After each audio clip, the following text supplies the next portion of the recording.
Судска постапка или политичка хајка? Оваа дилема за судскиот процес против Љубен Пауновски 9 години не го мачи само поранешниот министер за одбрана, туку и Хелсиншкиот комитет.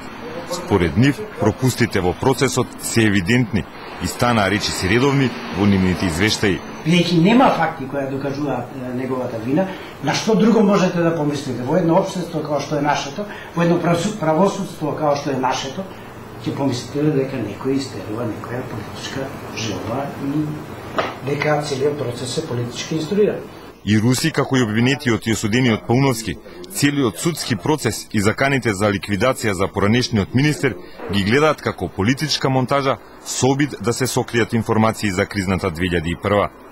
Може би одговорот и во тоа што господинот Пауновски е незгоден сведок на некои политички средби во деликатни времиња како 2001. Господ знае што би се случило кога тој би излегол со содржината на сите тие. Сметате дека тоа станува збор за поранешниот премиер Љупчо Ѓорѓевски? Какво е влијанието на негово врз судството и на останатите политичари токму во вашето? Во текот на 2000-2001 година и пред да настане војната во Македонија, јас како министер за одбрана ги почитував мислењата и извештаите на армијата. Тие покажуваат дека ни следува страшна безбедносна криза. Ова беше негирано од негова страна. Во текот на војната се случуваат такви работи кои директно беа инсценирани.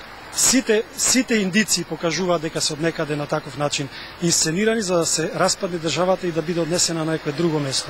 Поранешниот премиер Љупчо Ѓорѓевски е на пат надвор од државата. Преку неговите соработници не можевме да обезбедиме коментар за тврдењата на Пауновски.